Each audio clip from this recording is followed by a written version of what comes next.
Welcome to your 4 to 5, everybody. Eric Chilton here with Chad Silver, Tim Buckley, Lauren Coleman. Hey, everybody. Happy Friday, Junior. Did you really? I just like that. I like that. Top of the afternoon. Yes, right. Adjust your ascot. We're good to go. Thanks for watching us on News 2 Fire Stick Roku and the News 2 app. We have a lot to talk about today, including a really interesting movie that just came out. Have you heard about this? It is a movie that's based on the Me Too movement and where it got started. So Manning Franks is going to be joining us. He saw the movie, so he's going to have a movie review on that coming up in this half hour. Looking forward to talking about that. That's definitely one that I want to see. But first, we have another story. We are 1 week from Thanksgiving and travelers are gearing up for a busy holiday. The desire for people to get back together with loved ones, they're going to do it no matter what the cost. They're going to budget in other areas of their life, but travel doesn't appear to be one of them. In just a few days, highways and interstates across the country will look much busier as people hit the road. AAA predicts nearly 55 million people will be on the move. Numbers are up 1.5% from last year and nearly back to pre-pandemic levels. The vast majority will drive, but air travel is expected to jump up to nearly 8%. Now is not the time to practice poor planning. Several airports have warned they may run out of open parking spaces and encourage people to book them ahead of time. The busiest day to drive is expected to be Wednesday, the day before Thanksgiving. Well, 2 Wants to Know is talking Thanksgiving meal costs. The American Farm Bureau Federation says a classic Thanksgiving meal for about 10 people, that includes a 16-pound turkey and sides and desserts, costs just over $64 this year. That's up 20% from just a year ago. Now, here's how it all breaks down dish by dish. Shoppers will find that turkey is up about 21%, frozen peas 23% higher, pie crust, because you got to have that sweet potato pie, 26% more, and stuffing mix up 69%. Now, avoiding those high prices can be difficult, so one way to save, hey, you know what, how about we don't go overboard and buy too much food? A lot of people buy a much bigger bird because they love to have leftovers. This year, maybe you just want to get the turkey you need. If you've ever considered doing a Thanksgiving potluck, this is the year to do it. This is the year for potluck, people. All right, so another way to cut costs is using frozen fruits and veggies instead of the fresh ones, and that can help cut costs just a little bit. I'm okay with that. I love a good potluck for Thanksgiving. I do too. I don't mind everybody bringing stuff. I don't feel the need to have to make all the things. Yeah. Eases the burden for the person hosting the party too. Oh yeah, for sure. Yeah. So let's talk about one of the most divisive side dishes. We ready? It's behind you. Is it dressing or is it stuffing? Let's change that because we have dressing. I call it stuffing. There we go. I thought they were the same thing, but I call it stuffing. That's what we grew up We called it dressing, but I think the reason we did is my mother made it in like muffin tins, like little round things we'd eat instead of stuffing in the thing. Are they different things? Well, that's funny. Depends who you ask. There's a difference, and it's not just a regional thing. All right. So I looked at Food and Wine magazine. They had an article about it, and it said, according to most dictionaries, stuffing is defined as a mixture used to stuff in another food, traditionally poultry, right before cooking, whereas dressing is simply cooked in a pan outside of the turkey cavity. So they're both the same thing. Okay. All right. So check this out. I asked a question about stuffing or dressing to the Butterball hotline. And I asked my question by text, because you can, right? You can chat on the hotline too, one-on-one by phone if you want to. But I asked, is it safe to cook the stuffing inside the bird? And the answer was, you can, but it's going to take longer to cook. And a meat thermometer needs to be used to know for sure when it's done. And it gave me all the temperatures to check inside the stuffing and the turkey to make sure. Now, the Butterball hotline helps 100,000 people a year. They take about 15,000 calls on Thanksgiving Day alone. Tonight at 5:30, this hotline expert is joining us to take your questions, and you can text us your questions, 336-379-5775. They're anonymous, so ask whatever question, even if you think it's a dumb question. Yeah. I would love to sit in with them. Oh my gosh, Yes, what fun. they hear is just like crazy. I mean, they were talking about, people wanting to stuff like rings in the stuffing, and would that be okay? Wow. For proposals? Hopefully they don't swallow it. Right. Well, that's great. We love to talk about our favorite sides to eat with that turkey, but what about our least favorites? I asked you to name them on my Facebook page. Brenda Barksdale says cranberry sauce. That was pretty much majority of the comments on this post. Veronica Thompson wrote, pumpkin anything, only sweet potato on my table, please. And then Anthony Bradley said, my niece's macaronini and cheese. Oh, it's obviously not good. Anthony, you better hope she is not watching before the 5 today. And then Ro Norris, anything with raisins in it. I know some people talk about potato salad with raisins. I'm not a fan either. And then Savannah Haskins, green bean casserole. I can get on board with the green bean casserole. I love the green bean it. casserole. I like the green bean casserole. I think it's pretty good. Now, when the mac and cheese thing came up, it made me think about this. One year, we had one of our family members make the mac and cheese, and he's colorblind. And the cheese had gotten green and moldy, but he didn't know that. So when he showed up with the mac and cheese and undid it from the tinfoil, we're all like, what is that? I would have been so upset because mac and cheese is my favorite side. Yes, me too. It pretty much takes up half my plate, so I would have been heartbroken. I have to go back to your Butterball hotline thingy. One time on the Good Morning Show when I was working that, we called it live, and the recording comes on, thank you for calling the Butterball hotline. It said your wait time is, and the computer reset and it goes 13 hours, 24 minutes. Oh, and you it are was not live gonna on get the your question answered. No. Oh, That's wild. That's what I'm saying. The text, I think, is going to be one of the Yeah, that's easiest great. things. So, and I've got that in the 2 wants to know section. What I also have in the 2 wants to know section is the best recipes for dressing and stuffing, whatever you want to call it. Love it. Okay. All right. Are we going to check in with Tim, see what's happening with our forecast? Tim, what's your I don't know exactly what Lauren was going to say, but if you're asking what I don't like on the Thanksgiving table, I'm sorry, it's the green bean casserole for me. It's just not kind of my favorite deal. Let's talk about the weather, though. Feeling like Thanksgiving and then some, right? Sunshine is here, 40s for your high temperatures, and of course, the morning was pretty darn cold. We were in the 20s. I want you to kind of mentally just get used to this because we are going to be doing this for several more days through the rest of the week, the weekend, and into early next week.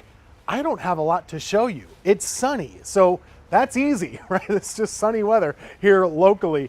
The big weather story you'll find across most of the country heading into the weekend is snow. Now, it's not here, of course, but notice this is in the Great Lakes portion of the country. They're dealing with something called lake effect snow, and you'll see this downwind of the lakes in great numbers, especially in places like Buffalo and New York State. That might have an impact on the Bills game this weekend. We'll see about that. Here at home, of course, as I said, it's quiet and cold. Temperatures right now are in the 40s. We're dipping down to right around freezing by around 9 o'clock tonight. And tomorrow morning, you can bet it's a cold one. We're starting out in the 20s. We'll have a full look at your 7-day forecast in a few minutes. You know that it was cold this morning. Yeah, you need to have the scraper and your coats out of the closet by now, but what about your house? Take a look at what experts say you should and definitely should not do to winterize your home. If you wait till the last minute, there's things you're going to forget and you're going to scramble around and it's going to be kind of too late. Thomas Carter with Precision Heating and Air says you don't want to be that person. Go disconnect the hoses. If you leave them hooked up, that traps water in there and that'll cause that to freeze right off the bat. Styrofoam faucet covers could be a big help, he says. You can get them at a hardware store for as little as $4. Carter also says it's helpful to know where your water shutoff valves are and how to use them. If you have a frozen pipe and suddenly the temperature's warm back up and it ruptures, you need to know how to turn that off. Think of it as preventative maintenance. He says that's the difference between a small repair bill and a huge remodel. As far as your outdoor pipes, insulation is key. Insulation just holds heat, and that's all it does. It doesn't generate heat. If it's in a crawl space, that may hold a little bit of residual heat inside the pipe. As we approach those cooler temps, for those trying to save money, you might think to switch your heat to off. Carter says not a good idea. Leave it on to protect things like the pipes in your kitchen and bathroom. Even if you leave it set at like 65 or 60, it's still better than not having any heat on at all. Keep the cabinets around your sinks open too. The heat could give your pipes an extra layer of protection. Finally, leaving your faucets dripping. We've all heard it, but is it a good idea? Dripping is not the answer. You've got to leave the faucet running. A little stream, probably about the size of the end of a ballpoint pen.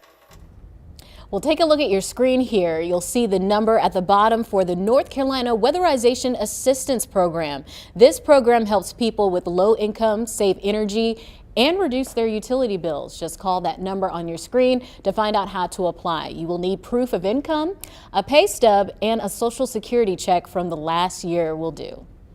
It's also the time of year when your car's tire pressure light might come on when you get in it. It lights up when you get in, but goes away as soon as you hit the road. Well, AAA says the cold causes the air inside your tire to get denser, so it takes up less space. Driving around heats up the tire and expands the air again. Experts suggest checking the tire pressure anyway and getting an expert opinion if the light stays on. The one good thing about the cold, it helps get you in the spirit during WFMY News 2 Piedmont Winterfest. The rink opens tomorrow at LeBauer Park in downtown Greensboro, and this is a live picture of the rink as they put the finishing touches on it. Looks like it's ready to go. Winterfest runs through the end of January. It is $15 a person, but will be $10 on opening night. We'll be right back.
While the holidays can be a joyous time for many families, there can be challenges for families affected by Alzheimer's or another form of dementia.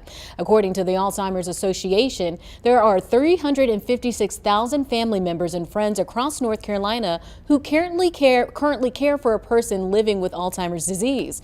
Karen Owens is the program manager for the Western Carolina chapter. She says from gifts to gathering, the holidays can be overwhelming.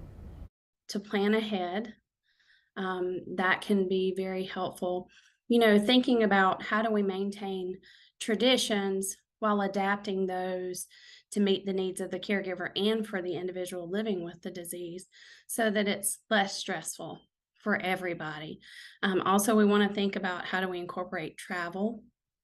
And do we need to have those gatherings in person, or would it be better to have a virtual aspect? Owen says this holiday season may be the first time the family members gather with older loved ones since the COVID-19 pandemic started.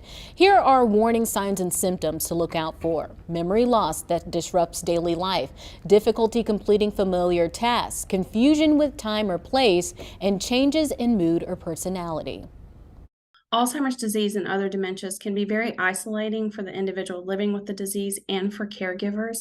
And so I just encourage them to reach out for support. There's lots of supports through the Alzheimer's Association in their community. And so just asking for help and reaching out for support, I think, is very valuable. The association has a 24/7 helpline. It remains a vital resource for individuals and families who have concerns about cognitive changes affecting someone they know. For more information, just look for this story on our website. Boy, I dread the day of ever having a conversation like that with a loved one where you think that there might be some form of dementia forming, because oftentimes it doesn't go well. Yeah, it's a sense of denial or nothing is wrong with me, or sense of pride too. I mean, you know, they get defensive. I know I've had friends who have had to have discussions with their parents about taking their car keys and saying it may not be dementia per se, but just they're starting to get really forgetful and they can't see as well. And you're right, it never goes well. I'm hopeful that if I'm ever in that situation, that I will be more understanding and remember that they're doing it out of love for me, and that's the reason they're trying to help. But you never know until you're in that position. It's also important to think about the caregiver as well. It can be very overwhelming and very, taxing on your emotions. So Owens was saying a good thing you can do is if you know someone is a caregiver, give them your time, maybe sit with their loved one, maybe go run an errand for them, because it's important that caregivers take care of themselves during this time or too. they can't take care of the people they need to take care of. True. Yeah. Yeah, it goes right down the line. All right, we'll take a short break and we're coming right back. Stay there.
All right, welcome back. We are looking at a winter chill still in the air here across the Piedmont.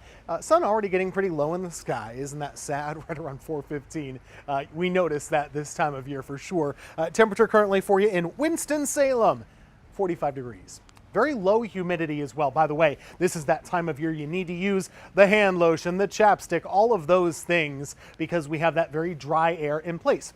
Looking across the Carolinas, it's in the 30s in the North Carolina mountains and pretty much chilly everywhere now. Right around 50 even at the North Carolina beaches. So it's cold everywhere. Across most of the country, it is looking and feeling pretty much like winter. We mentioned earlier good amounts of snowfall are happening in the Great Lakes part of the country, but that's about the only thing we have going on weather-wise. Otherwise, we're looking at cold air.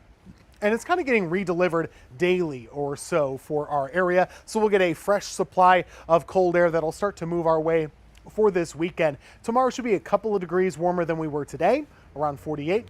Saturday should be a few degrees warmer than that, right around 50, and then we're cooling back into the 40s by Sunday into Monday.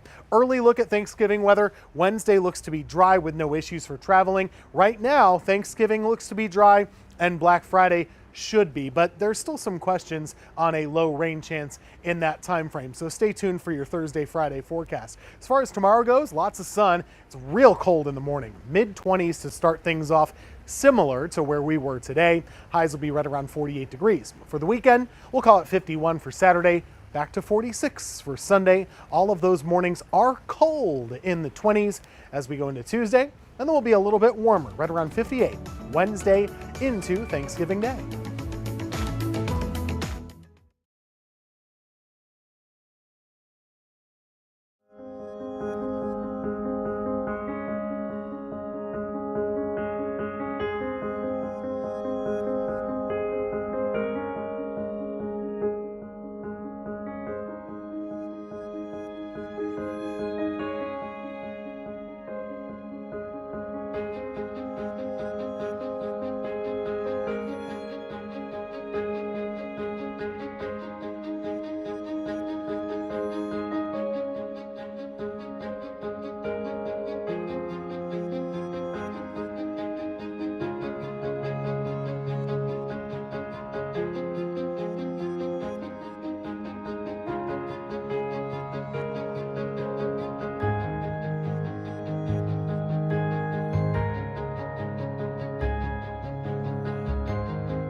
Yeah, I saw that.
A new film follows the work of two reporters who broke a story that led to the launch of the Me Too movement. She Said details the Harvey Weinstein investigation and the silence around sexual assault in Hollywood. Our movie critic Manning Franks dives deeper into the film and the victims behind it.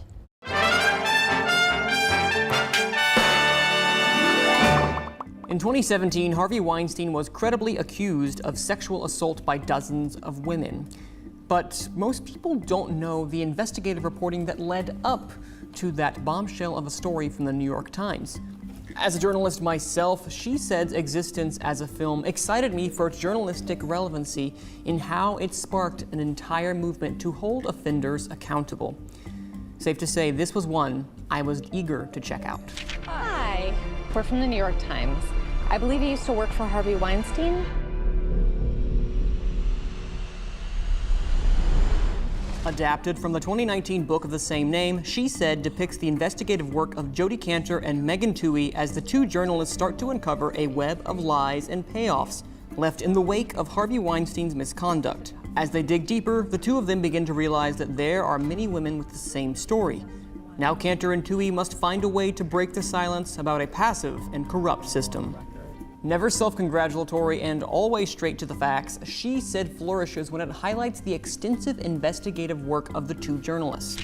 The film evokes the urgent pacing and heightened sense of agency familiar with the genre of journalistic dramas like All the President's Men.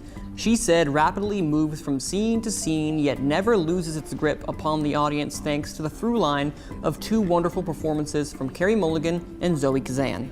While our aforementioned leads prove to be capable conduits for the story, the film's quick pace makes these inspirational women suffer by foregoing any greater amount of depth. Their characters are informed from the choices they make in the overall narrative, but they seem quite distant as the film is more focused on captivating the audience through events rather than character growth. Despite that, She Said offers compelling storytelling, even if it can, at times, fall into the category of being paint by numbers. Journalism, at its best, is unbiased, unselfish, and in the words of Jack Webb, just the facts.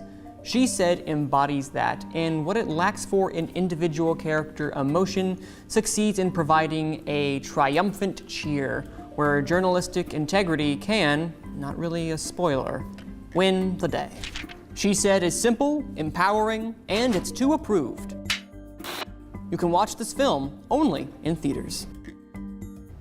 Boy, that looks good. It does. Yes. I think this is one that should be seen in the theater. You know, that just the big idea and the concept of this thing needs to be seen that way, in my opinion. What I like about the theme of this movie is, our job as journalists is to hold people accountable, to spread awareness and to educate, and it gives the public a background idea of what we do, because you hear a lot of people talk about the media, they're just trying to, make a mockery of this, but they can really see the real work that goes into true investigative journalism. Which, by the way, takes a long time to develop, right? Years. Sometimes it takes That's years right. to break some of these That's stories. I just like the idea of a movie that's based on true events that were such big headlines and continue to be. Because I feel like us as journalists know more than the public does about certain things. Yeah. But we still don't know everything, right? So I'm excited to see this movie, to see what we don't already know about it. And it's also, really, to be honest with you, it's a never-ending process, journalism. I mean, it never stops. There's always the next story. Always the follow-up, Yep. or always a Yep. different angle to dive deeper. But anytime you can do good work that helps other people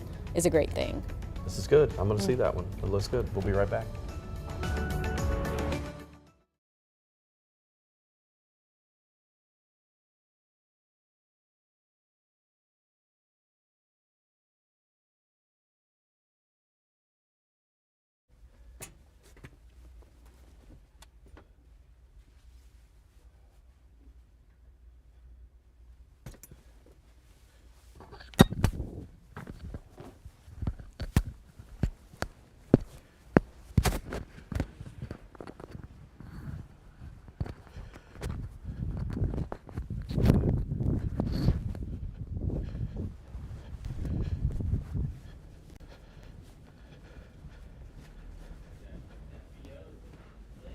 Yeah, we almost done. That's what I say. Go to them last. We're almost done now.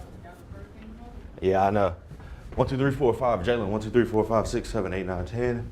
1, 2.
Don't know if I have a mic check going, but I'm just going to start talking and hopefully you guys can hear me. Don't have my IFB. What's going on?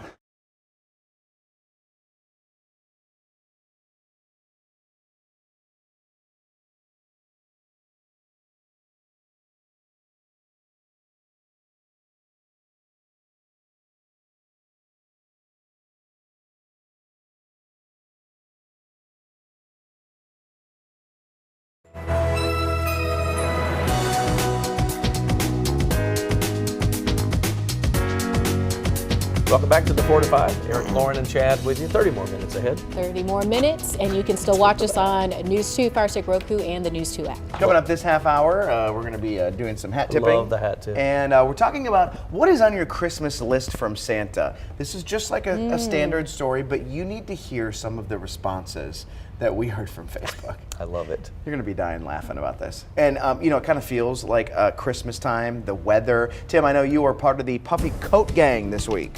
I was. That's true. You need to bundle up to stay warm. That's for sure. Right now, I'm like going inside and going outside, so I don't know what to wear. But right now, this is what I'm wearing. I hope that's okay. We're at 45 degrees with sunshine across the area. It is cold sunshine, though, or at least it's a cold-ish day of weather. Maybe you've started to acclimate a little bit to our winter feel. Maybe not, but you'll have plenty of chances. We're going to keep this weather around for a long while. This is a look at Winston-Salem. Temperature there also 45 degrees. High Point, take a look at you. We're looking pretty smart right now. Lots of blue sky, no clouds, but it is cold, 44 degrees. Main Street gearing up for the big parade coming up on Sunday afternoon. We'll see you there. Current conditions, mid-30s in the North Carolina mountains, low 40s in the foothills, mid-40s in the Triad cities. It's just a chilly day. Remember, our average high for this time of year is about 59 to 60. So this is cooler than average, but we're getting used to it. Lots of blue sky around the area as well. The only weather that we're talking about in a big way across the country right now is in the Great Lakes. That's Lake Michigan. We have Lake Erie, Lake Ontario. They're all producing a good amount of snow. In fact, Buffalo, New York, they just announced they're moving the Bills game to Detroit because they're expecting 3 to 5 feet of snow in 2 days. Over the next couple of hours here locally, we're in the mid-40s. We'll be cooling down to right around freezing by around 9 o'clock. So it's cold quickly, and we'll be winding up in the 20s. These are your low temperatures early tomorrow morning. 19 in Boone, 20 in Reedsville. That's pretty tough to take. Mid-20s elsewhere. So be prepared. Allow that extra couple of minutes in case you do need to scrape the windshield. It'll be plenty cold enough for frost to form. Lots of sun, though. We'll warm it up to 48 degrees. And let's show you that 7-day forecast. We look ahead over the next couple of afternoons. Again, we're only talking temperatures here because it's so dry. The morning lows will remain in the 20s through the weekend and even into early next week. Now, the afternoons, we're in that 50-degree range for Saturday and for Monday. Getting a little warmer than that heading into next week, though. I do think there's a bit of a warm-up for Tuesday and for Wednesday. Right around 58 for the busy travel day before you're going to Grandma's house or wherever you might be heading. Thanksgiving Day itself right now looking like a low chance of rain, 58 degrees. All right, let's talk about something we all love, high school football. Right now, we're down to the wire. Oh yeah, it's the third round of the playoffs. Jalen Gilkey and Sean Higgins talked to coaches of a few Triad teams looking to advance. Hey guys. Yeah, it's the third round of the high school football playoffs, and the Triad has made its presence felt throughout these first 2 rounds. Yeah, we started with a total of 254 teams. Now we are down to just 64 teams as each division has reached their Sweet 16. 13 Triad schools, you can see them all up there, are still alive, fighting to be crowned state champions. And 6 of those teams come from either Guilford County or Alamance County. Today, Sean and I both spoke with coaches from around the Triad as they continue their quest to be crowned the 2022 football state champions. Eastern Alamance, they finished the year with a record of 8-2 and found themselves as the 2 seed in the 3A East bracket. Now, Northwest Guilford, they ended the year with the same record. However, they received the 13th seed in the highly competitive 4A West bracket. But we start with the surprise of the playoffs, the number 23 seeded Eastern Guilford and their head coach, Tony Aguilar, as he speaks to just how strong high school football here is in the Triad. We scrimmage Eastern Alamance in the preseason. They're in the third round. We scrimmage Reedsville, Northwest Guilford, Cummings, and Southern Alamance. All those are in it, So the brand of football and this area, there's so many athletes. Our schedule this year consisted of, we played Southern Alamance in a non-conference game. They're still playing. We played Reedsville in a non-conference game. They're still playing. We played Eastern Randolph in a non-conference game. They're still playing. We scrimmaged Eastern Guilford. They're still playing. There's no bad teams, especially this deep into the playoffs. You're going to have to play good football. You're going to have to execute. You're going to have to not make mistakes. And I spoke with a few coaches whose teams have had experience making these deep playoffs run, each of them winning a state championship in the last 4 years. Let's start with East Surrey, the 2 seed in the West bracket for the 2A playoffs, won the 1AA state championship in 2019, made it all the way to the Final Four in the 2A playoffs last year. East Forsyth also won a state title in 2019. Last year they made it to the 4th round where they lost to their upcoming opponent, Huff High School, and Grimsley won the state championship back in 2020, but had a disappointing loss in the 2nd round last year. Each of these teams knows just what it takes to win it all. We returned a big group. They know that a really, really good football team is getting ready to roll in here, and we have to be focused. We have to execute and shoot our shot and hope that it's good enough and continue to fight till the end. And everybody's played their part. Everybody's been willing to do whatever it takes, and it's kind of been the makeup of our team all year. But our guys are confident in what we're doing. They believe each and every Friday, and they're excited to go play this week. Our guys are just excited to play.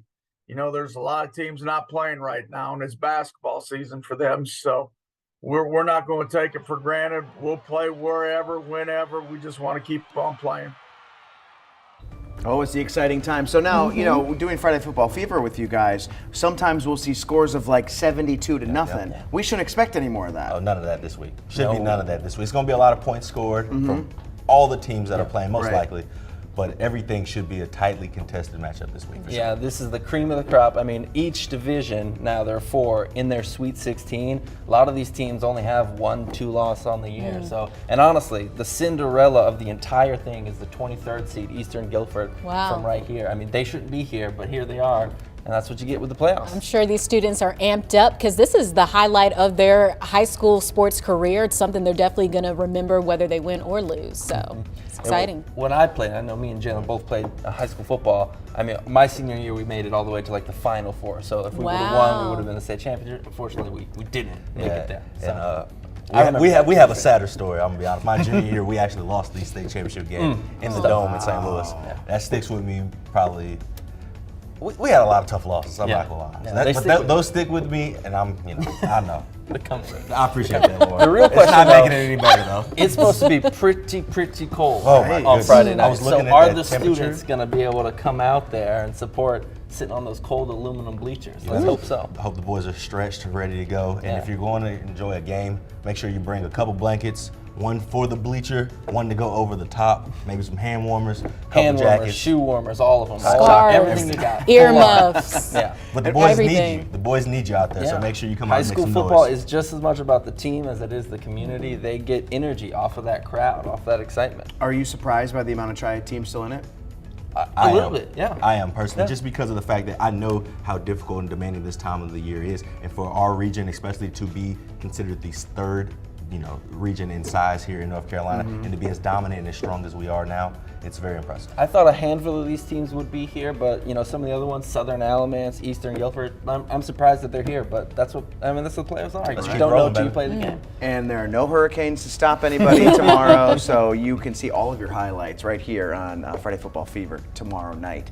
From high school to the pros, as you know, we are your official home of the Carolina Panthers. We're giving away 2 tickets to the game against the Lions. That's on Christmas Eve. All you have to do is play trivia on our website, and you can play as many times as you'd like. You have until tomorrow at 6 p.m., and then we will announce the winner that night at 11. Let's get to your 4 to 5 roundup. A major change in Congress today. House Speaker Nancy Pelosi announced she is stepping down. This comes after the Republican Party secured the House majority in the recent election. Pelosi was the first woman to hold the position and led House Democrats for nearly 20 years.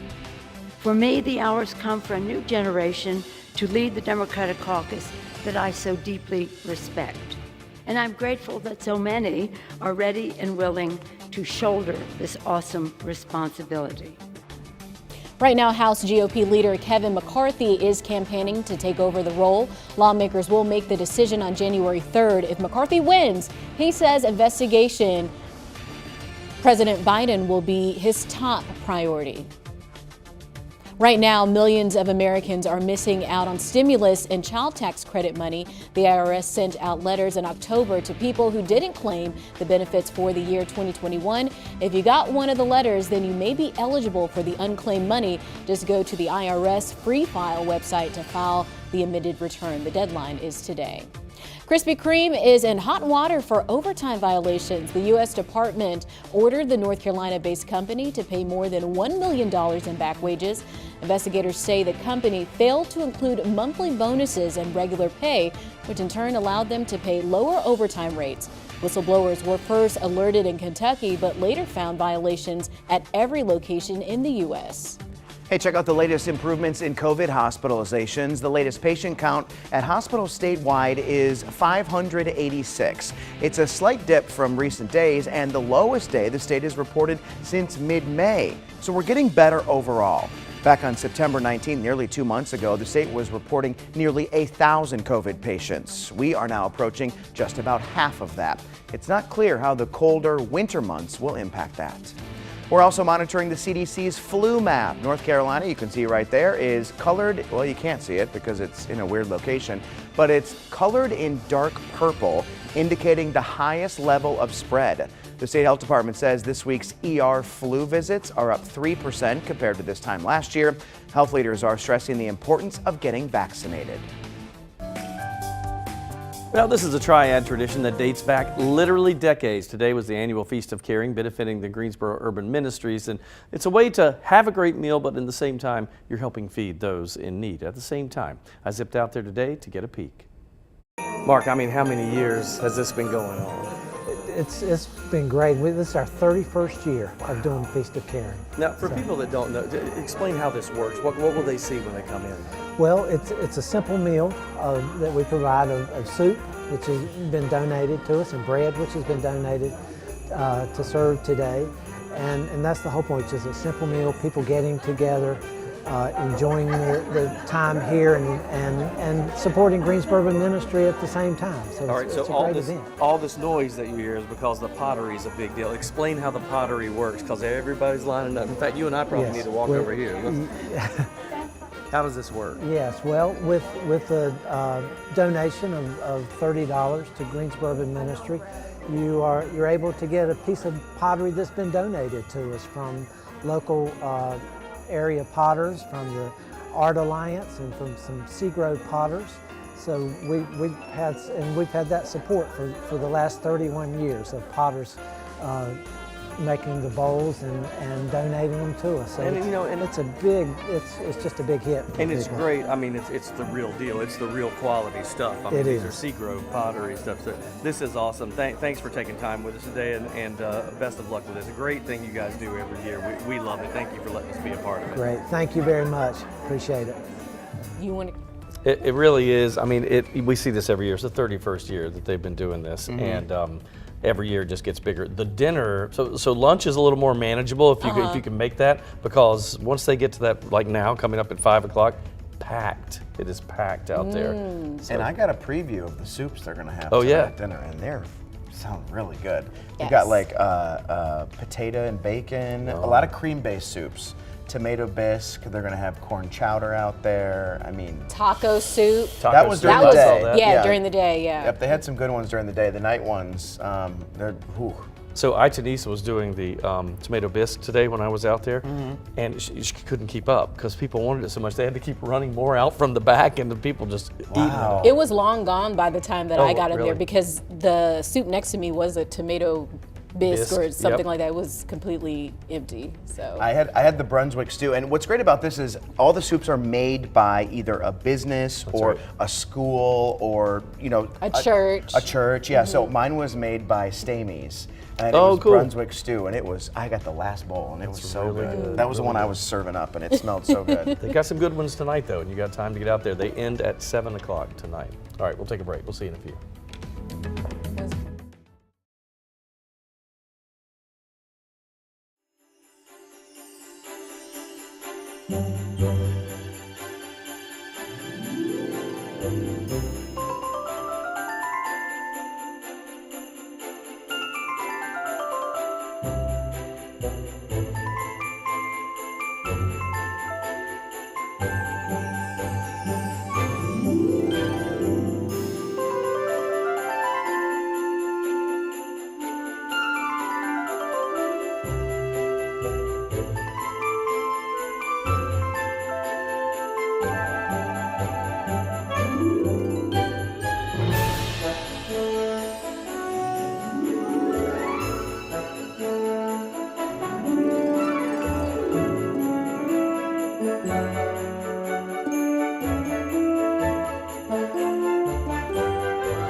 Santa Claus is coming to town. Do-do-do.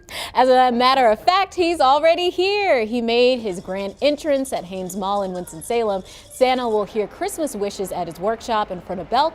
He closes up shop at 7 tonight, but will be back bright and early tomorrow morning at 8. You can see the big guy until Christmas Eve. Y'all like that little Santa Claus? Nice. That was nice. That was nice. It even went like a little. I wish I had like a bell, like the Salvation Army bell that I could ring for you. Yep. I love this time of year. Me too. Everybody starts to decorate. Santa Claus comes to town. One of my favorites is when they set up at the Friendly Center, where they set up Santa's workshop. Yeah, the little house. That house basically a house that he's in, and people just come by and give him their wish list. So what I love when little kids, they're either scared to death to get up there, and so you see those memes all the time. But I was there it was pre-COVID, so it'd be like 2019, and this little kid went to get on Santa's lap, and he got up there, and he just kept looking at him. Like, and who's Santa this says, guy? well, what would you like for Christmas? And he was just going like this the whole time, and the mom says, well, tell him, honey, and he just looked at his mom and went, and I burst out laughing. That is cute. It was hilarious. She was videoing, and the dad was crying laughing. That's great. Some kids are scared out of he was their like, minds. "I'm They talking need to be pulled off and taken out the store. I like on the A Christmas Story when he's like, ho, ho, ho. He's like smoking while talking with the kids. All right, Santa's #1 job is bringing presents. So we asked you on Facebook which 2 items you'd like to get from jolly old Saint Nick. Janet said her Christmas wish list would be that 2023 would be better than 2022. She's been fighting stage 3 breast cancer and would also love a new puppy. Deborah says that she wants her children to be happy and healthy. She also wants everything to go well with her knee replacement surgery next month. We'll be thinking of you.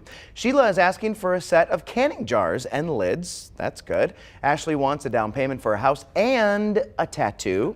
Justin is in need of a fish tank and the iPhone 14 Pro Max. This one's my favorite. Christopher is asking for Santa for 2 types of peace, world peace and a 6mm Glock pistol. No, a different one. Well, it's an airsoft at least. We'll go with that. That's funny. I always used to love writing letters to Santa when I was a kid. Oh, yes. Loved it. I never remember what I asked for, but it was always something from like the J.C. Penney. Sears wish book is what we always got. I mean, that sucker was this thick, and you just go through it. I remember going through as a kid, like writing down a list of all these things. My mom's just rolling her eyes. She's like, "We're not getting you that." Right.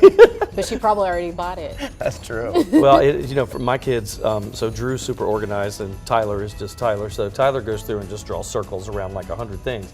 Drew takes a piece of paper and writes page 78. That's how I was. She writes them all down so we can get that to Santa. Anything you guys want for Christmas this year? World peace. Yes. There's one thing I've asked for 4 years in a row for my wife, and she will not get it for me. I want an oil painting kit. I want to try. You said that last year. And she did it. I'm just holding out till I get there. Holding out what? Talking to her. Just not going to talk to you anymore till you get me get it. We haven't talked for 4 I'm gonna years. hold my breath. I feel like as I get older, I have everything that I could ever ask for. So maybe some clothes, maybe a gift certificate to get my nails done or something. I'm not really too picky. All right. I got a phone, I got a car, I got a new TV. I mean, I have everything. Got it all. The girl's got it all. Well, we need a break so we can pay some bills. So we'll do that. Oh, Brad, look, what are you doing over Brad there? said he wants a new chair. He wants a new chair. Yep, for Christmas, please. Okay, all right. Bosses, y'all listening? Well, we're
Welcome back. Feeling like winter across the Piedmont area, not just us, pretty much all of North Carolina. A little on the cool side for today. What is it? Well, a couple of weeks for 1 week before Thanksgiving, I guess. This is a little bit more like December rather than November, but we can get cold this time of year, and we're doing it right now. It's cold across most of the country at this time, actually. Chilly weather extends from the Midwest to the Great Lakes, even into the Southeast. Our temperatures are going to stay below average for a little while. Look at all that snow flying. It's called lake effect snow up there in the Great Lakes part of the country. We are on the drier side of things, and that's going to continue a while longer. And part of the reason we're going to be able to stay cold for several days is we're getting reinforcements, reinforcing pushes of cold air. So we have some now. It'll warm slightly through Saturday, right to around 50, and then there's more cold air right behind it, and that'll slide back in for Sunday into Monday. So we'll be able to stay chilly. A little bit of a warm up looks likely to me as we get closer to Thanksgiving, and still trying to nail down any rain chances. I think there might be a threat of some rain Thursday into Friday of next week, but computer models are still kind of fighting out which day that looks more likely. There's your forecast. Chilly. Don't forget those morning lows. We're in the 20s pretty much every day through Tuesday.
One, 2, 3, 4, 5, 6, 7, 8, 9, 10, 11, 12, 13.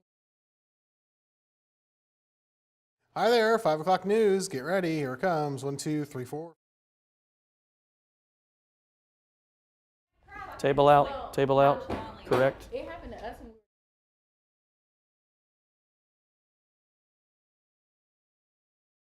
Cold milk and an Oreo cookie, they forever go together like a classic combination.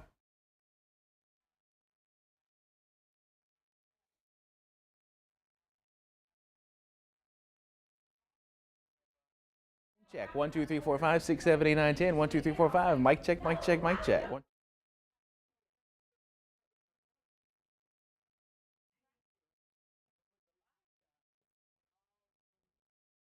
3, 2, 1, mic check, mic check. Right. No one would know that.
Can you believe we just wrapped up the midterm election last week and now we're already talking about the presidential election?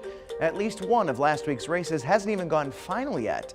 Needless to say, it's going to be a long couple of years before we elect someone to be the next president. In the meantime, I have two hopes. One is that we somehow don't become more divided. I know it's a long shot, but I'm not sure how much more we can afford to separate before we pass the point of no return. Seeing how the last few years have been, I'm not confident. But we've got to find some way to stop despising the people who have opinions that differ from our own. We want our kids to act appropriately, but what message are we sending them in our own behavior? The other hope is that the collective majority will somehow trust the electoral process. It's a slippery slope to lose faith in democracy and the important role voting takes. It scares me to think about what would happen to our country if the electoral process ceased to exist. So for the next 721 days, I'm keeping my fingers crossed. That's just my 2 cents. And your 4 to 5. WFMY News 2 at 5 starts right now.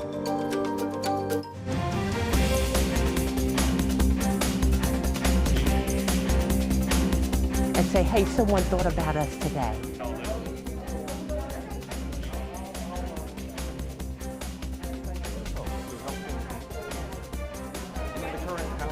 Market, renters and buyers are jumping on just about any listing they see. How that could make you